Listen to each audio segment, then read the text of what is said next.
Olá, seja bem-vindo ao meu canal. Eu sou o professor Pedro Ana Júnior e hoje a gente vai gravar mais uma videoaula falando da questão da subvenção para investimentos, da mudança que houve com a Lei 14.789 de 2023.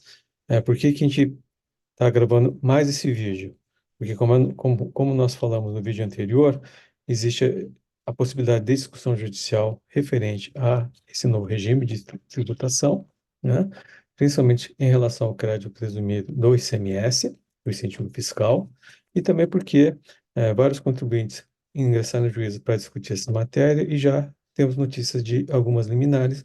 Eu vou comentar sobre elas nesse vídeo, tá? Então, se você estiver assistindo esse vídeo, ele foi gravado no dia 31 de janeiro de 2024, né? Então, por força dessas liminares, né, que estão surgindo, é que resolvemos gravar esse vídeo. Então, o que que nós vamos comentar hoje, né? Referente a essas liminares que estão sendo concedidas pelo Poder Judiciário, referente à discussão, né, da tributação da subvenção para investimento, principalmente na questão relativa ao crédito presumido de ICMS. Então, tive muitas dúvidas em relação a se tributa, não tributa, se continua se aplicando o entendimento do STJ referente a essa matéria, ou poderia haver alguma mudança de entendimento. Então, por força disso que a gente resolveu gravar esse vídeo. E se você ainda não é inscrito no canal, se inscreve, ativa as notificações, compartilha esse vídeo, porque ajuda a divulgação do nosso trabalho, que é muito importante isso para o crescimento do canal. Então, para a gente poder falar sobre essa matéria, vamos fazer um resumo do que a gente falou no vídeo anterior, que esse vídeo acaba complementando, né, a videoaula anterior. Então, na videoaula anterior, eu fiz uma distinção dos incentivos fiscais relativos ao ICMS. Então, o que que é crédito presumido, ou outorgado de ICMS, dos demais incentivos fiscais, isenção, redução da base de cálculo de diferimento e não incidência. Fiz um comparativo da Lei 12.973 de 2014 versus a 14.789 de 2024. O que que mudou, né, em relação a essas novas legislações e como é que fica isso para os contribuintes. Falamos da contabilização do CPC 07. Então, o critério de contabilização não mudou, permanece o CPC 07 de R1, e falamos da questão da possibilidade de discussão judicial do crédito presumido de ICMS, se continua aplicando o entendimento do RESP 1517 de 492 ou não, né? É aquela decisão do STJ que definiu que a União querer tributar o crédito presumido de ICMS violaria o Pacto Federativo, portanto, ela não poderia tributar um incentivo fiscal dado pelo Estado, né? Então, como se fosse uma espécie de imunidade tributária em relação a isso. Então, essa foi o resumo que a gente teve da videoaula anterior. E aí, qual que é a discussão, né? Qual que é a dúvida que alguns contribuintes têm, né? Porque, em relação ao crédito presumido de ICMS, já havia o pacificado entendimento do STJ dizendo que ele não deve ser tributado, né? Essas subvenções de investimento. E aí temos as seguintes situações: o contribuinte que tem discussão judicial ou não tem discussão judicial. E quem tem discussão judicial? Tem alguns que ainda não têm sem trânsito em julgado, tem contribuinte que já tem o trânsito julgado da sua decisão, e tem contribuinte que não tem nenhuma discussão judicial. O que que eu faço? O que que acontece? Se eu já tenho a discussão judicial, eu devo discutir novamente, né? Ou simplesmente, como eu já tenho a decisão transitada em julgado, né? Eu estaria protegido. Então vai depender muito do quê, pessoal? Do pedido, né? O que que você está discutindo na sua discussão judicial? Se você está discutindo, né, especificamente a Lei 12.973 de 2014, eu entendo que você teria que entrar com uma outra ação judicial. Por quê? É um novo regime jurídico, uma nova legislação. Se você entrou antes da Lei 12.973 e está discutindo, né, o regime em geral, não havia nenhuma legislação específica, talvez você pudesse estar protegido. Mas, assim, uma questão de segurança jurídica, é recomendado conversar com o advogado que está tocando esse processo judicial, que está conduzindo esse processo judicial, para ver qual que é a melhor orientação. Talvez, por uma questão de conservadorismo, seria melhor ingressar com uma nova discussão judicial, é o que muitos contribuintes estão fazendo, né? Então, na data de hoje, a gente sabe que tem mais de 20 empresas que ingressaram com a discussão judicial, E na data de hoje, nós já temos 4 liminares favoráveis ao contribuinte. E tem aquela situação, eu não tenho discussão judicial. O que que acontece? Né? Eu simplesmente estou me beneficiando desse benefício fiscal, não estou discutindo, não estou tributando, e aí o que que pode acontecer? Devo entrar com ação judicial? Novamente, vou reforçar. Depende, do que você quer. Se você quer ter segurança, ter conforto, quer ser conservador, ingressa com o juiz, juízo. Ou não. Espera vir no auto de infração, se defende administrativamente. Existem bons argumentos para boa defesa administrativa. Espera a decisão do CARF, seja na turma baixa ou na Câmara Superior. E se der tudo errado, você tiver uma decisão desfavorável, ainda você pode discutir isso judicialmente. É lógico, tem que verificar a questão de decadência, a questão da prescrição em relação à utilização desse benefício.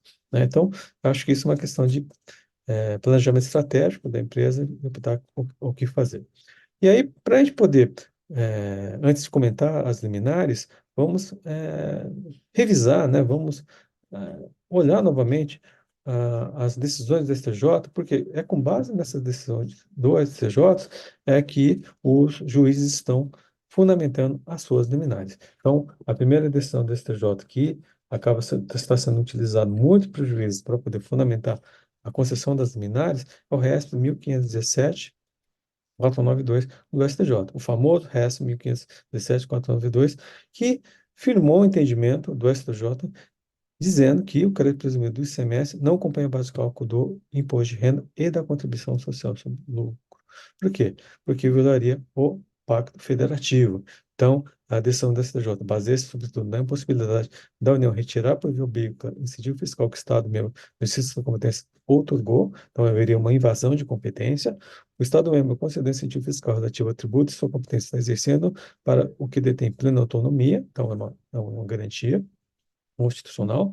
Por outro lado, a União, ao buscar tributar benefício fiscal cedido pelo Estado membro, passa a intervir na autonomia estatal em clara invasão de competência tributária, acarretando a afronta ao princípio federativo. Né?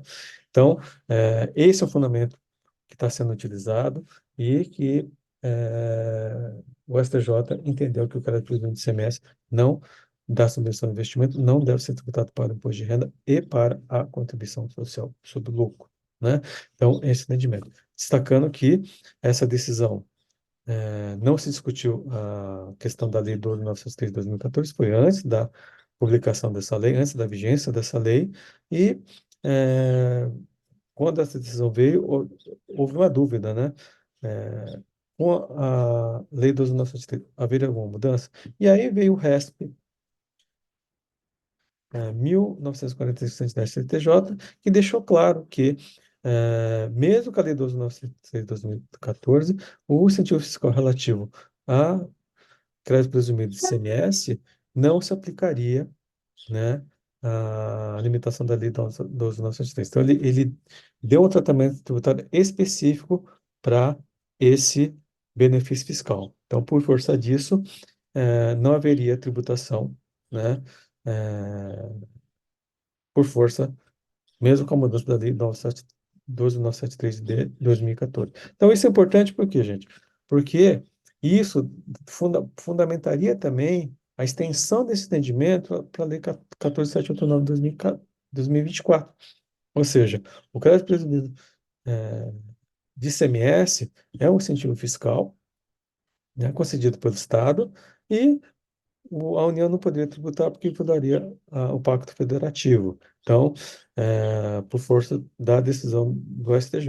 Então, por força disso, é que o entendimento que tem se firmado nas liminares pelos juízes é que a Lei 14.789 de 2024 não se aplicaria ao incentivo fiscal do crédito presumido do ICMS na questão da subvenção dos investimentos. E aí nós temos as liminares que já foram concedidas pelo Poder Judiciário.